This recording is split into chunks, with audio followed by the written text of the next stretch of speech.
আকাশবাণী খবর পড়ছি অনিন্দিতা ভট্টাচার্য। প্রথমে বিশেষ খবর। ভারত টি-20 ক্রিকেট বিশ্বকাপ খেতাব জয়ের ইতিহাস গড়েছে। গতরাতে ফাইনালে নিউজিল্যান্ডকে 96 রানে পরাজিত করেছে ভারত। রাষ্ট্রপতি দ্রৌপদী মুর্মু, উপরাষ্ট্রপতি সিপি রাধাকৃষ্ণন ও প্রধানমন্ত্রী নরেন্দ্র মোদী ভারতীয় ক্রিকেট দলকে টি-20 বিশ্বকাপ জয়ের জন্য অভিনন্দন জানিয়েছেন। প্রধানমন্ত্রী নরেন্দ্র মোদী আজ ভিডিও কনফারেন্সের মাধ্যমে বাজেট পরবর্তী এক ওয়েবিনারে বক্তব্য রাখবেন। ওয়েবিনারের বিষয়বস্তু সবকা সাথ সবকা বিকাশ, সাধারণ মানুষের আকাঙ্ক্ষা পূরণ। সংসদের বাজেট অধিবেশনের দ্বিতীয় পর্ব আজ শুরু হচ্ছে, চলবে 2 এপ্রিল পর্যন্ত। পশ্চিমবঙ্গের আসন্ন বিধানসভা নির্বাচনের প্রস্তুতি খতিয়ে দেখতে নির্বাচন কমিশনের পূর্ণাঙ্গ বেঞ্চ কলকাতায় এসেছে। ইরানে প্রয়াত সর্বোচ্চ নেতা আয়াতুল্লাহ আলী খামেনেইয়ের পুত্র মোস্তফা খামেনেইকে তার উত্তরসূরি হিসেবে মনোনীত করা হয়েছে। আসছি বিস্তারিত খবরে। ভারত তৃতীয়বার টি-20 ক্রিকেট বিশ্বকাপ খেতাব জয়ের ইতিহাস গড়েছে। ফাইনালে আহমেদাবাদের নরেন্দ্র মোদী স্টেডিয়ামে গতকাল নিউজিল্যান্ডকে 96 রানে হারিয়ে চ্যাম্পিয়ন হয়েছে ভারত। টসে জিতে নিউজিল্যান্ড ভারতকে ব্যাট করতে পাঠায়। সূর্যকুমার যাদবের নেতৃত্বে ভারতীয় দল নিউজিল্যান্ডের সামনে 256 রানের লক্ষ্যমাত্রা রাখে। জবাবে নিউজিল্যান্ড 19 ওভারে 159 রানে অল আউট হয়ে যায়। আগে ব্যাট করে 20 ওভারে ভারত 5 উইকেটে 255 রান তোলে। টি-20 বিশ্বকাপের ফাইনালে এখনো পর্যন্ত কোন দলের এটি সর্বোচ্চ স্কোর। সঞ্জু স্যামসন 89, ঈশান কিষান 54, অভিষেক শর্মা 52 রান করেন। নিউজিল্যান্ডের জেমস নিশান 3 উইকেট নেন। নিউজিল্যান্ডের টিম সাইফার 52, অধিনায়ক মিচেল স্যান্টনার 43 রান করেছেন। ভারতের হয়ে জসপ্রীত বুমরা 4টি, অক্ষর প্যাটেল 3টি উইকেট নিয়েছেন। ম্যাচের সেরা হয়েছেন জসপ্রীত বুমরা। সঞ্জু স্যামসন টুর্নামেন্টের সেরা হয়েছেন। টি-20 বিশ্বকাপের ফাইনালে সর্বোচ্চ রানের ব্যবধানে জয় রেকর্ড করেছে ভারত। অন্যদিকে এই প্রথম কোনো আয়োজক দেশ টি-20 বিশ্বকাপ চ্যাম্পিয়ন হল। রাষ্ট্রপতি দ্রৌপদী মুর্মু, উপরাষ্ট্রপতি সিপি রাধাকৃষ্ণন ও প্রধানমন্ত্রী নরেন্দ্র মোদী ভারতীয় ক্রিকেট দলকে টি-20 বিশ্বকাপ জয়ের জন্য অভিনন্দন জানিয়েছেন। সমাজ মাধ্যমের একটি বার্তায় শ্রীমতী মুর্মু বলেন, 3বার টি-20 বিশ্বকাপ খেতাব জয় ভারতের জন্য গর্বের বিষয়। সেই সঙ্গে ভারতই একমাত্র দল যারা পরপর 2বার এই খেতাব জিতেছে। দেশের ক্রিকেট প্রেমী মানুষের কাছে এই জয় বিপুল আনন্দের।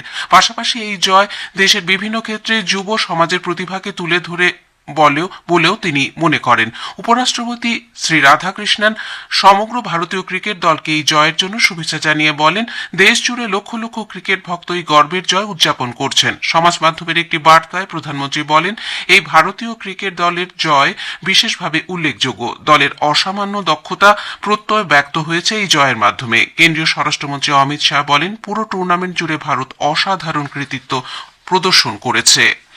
প্রধানমন্ত্রী নরেন্দ্র মোদী আজ ভিডিও কনফারেন্সের মাধ্যমে বাজেট পরবর্তী এক ওয়েবিনারে ভাষণ দেবেন। ওয়েবিনারের মূল বিষয় হল সবকা সাথ সবকা বিকাশ, মানুষের আশা আকাঙ্ক্ষা। এই বিষয়ের উপর প্রধানমন্ত্রী বক্তব্য রাখবেন। এছাড়া শিক্ষা ও দক্ষতা, স্বাস্থ্য ও আয়ুষ, পর্যটন এবং আতিথেয়তা সহ বিভিন্ন ক্ষেত্রে এই ওয়েবিনারে একাধিক পর্যায়ের আয়োজন করা হয়েছে।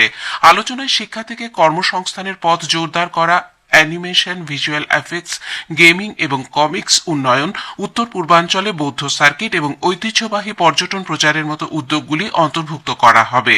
বাজেট পরবর্তী ওয়েবিনারটি সরকার, শিল্প সংস্থা এবং বিশেষজ্ঞদের মধ্যে সহযোগিতামূলক যোগাযোগের একটি প্ল্যাটফর্মও প্রদান করবে। এই আলোচনার মাধ্যমে বাস্তবসম্মত সুপারিশ তৈরি হবে বলে আশা করা হচ্ছে এবং এর ফলে অন্তর্ভুক্তিমূলক বৃদ্ধি ও উন্নয়নের অগ্রগতিও ত্বরান্বিত হবে। সংসদের বাজেট অধিবেশনের দ্বিতীয় পর্ব আজ শুরু হচ্ছে, চলবে 2 এপ্রিল পর্যন্ত। লোকসভার অধ্যক্ষ ওম বিড়লার অপসারণ চেয়ে বিরোধীদের আনা অনাস্থা প্রস্তাবটি আজ সভায় ওঠার কথা। কংগ্রেসের 3 সাংসদ মোহাম্মদ জাভেদ, কে সুরেশ এবং মাল্লু রবি এই অনাস্থা প্রস্তাবে নোটিশ দিয়েছেন। নোটিশ যদি সভায় গৃহীত হয় তাহলে শ্রী বিড়লা লোকসভা পরিচালনায় থাকতে পারবেন না, তাকে অন্য সদস্যদের সঙ্গে বসতে হবে। অন্যদিকে আজ লোকসভায় বিদেশমন্ত্রী ডক্টর এস জয়শঙ্কর পশ্চিম এশিয়ার পরিস্থিতি নিয়ে বক্তব্য রাখবেন। অন্যদিকে রাজ্যসভায় পরিবেশ, বন ও জলবায়ু পরিবর্তন মন্ত্রকের কাজের উপর আলোচনা হওয়ার কথা রয়েছে। প্রধানমন্ত্রী নরেন্দ্র মোদী গতকাল নতুন দিল্লিতে প্রায় 33,500 কোটি টাকার একগুচ্ছ উন্নয়নমূলক প্রকল্পের সূচনা ও শিলান্যাস করেছেন। 18,300 কোটি টাকার একাধিক মেট্রো প্রকল্পের উদ্বোধন ও ভিত্তিপ্রস্তর স্থাপন করেন তিনি। উদ্বোধন করেন দিল্লি মেট্রোর দুটি নতুন করিডোরের। প্রধানমন্ত্রী বলেন, আজ যে প্রকল্পগুলি সূচনা করা হয়েছে সেগুলি শহরের পরিকাঠামোকে আরো মজবুত করবে, সংযোগ ব্যবস্থার উন্নতি ঘটাবে এবং মানুষের জীবনযাত্রাকে আরো সহজ করে তুলবে। নতুন মেট্রো সেকশন চালুর ফলে রাজধানীর লক্ষ লক্ষ বাসিন্দা উপকৃত হবেন। जो मेट्रो का नया सेक्शन शुरू हुआ है उससे राजधानी के लाखों लोगों को बहुत बड़ी सुविधा मिलने वाली है। खास तौर पर पूर्वी और उत्तर पूर्वी दिल्ली के लोगों के लिए अब रोज का सफर पहले से कहीं ज्यादा आसान होगा। इन सबके साथ ही गाजियाबाद, नोएडा, फरीदाबाद और गुरुग्राम जैसे एनसीआर के शहरों से दिल्ली के अलग अलग हिस्सों में आना जाना और भी आसान हो जाएगा। রাষ্ট্রপতি দ্রৌপদী মুর্মু বলেছেন, নারীদের সমান সুযোগ এবং সহায়তা দেওয়া হলে তারা প্রতিটি ক্ষেত্রেই শ্রেষ্ঠত্ব অর্জন করতে পারে। গতকাল নতুন দিল্লিতে আন্তর্জাতিক নারী দিবস উপলক্ষে এক অনুষ্ঠানের ভাষণে রাষ্ট্রপতি বলেন, উদ্যোক্তা হোক বা কর্পোরেট জগৎ, সকল ক্ষেত্রেই নারীরা নেতৃত্ব দিচ্ছেন।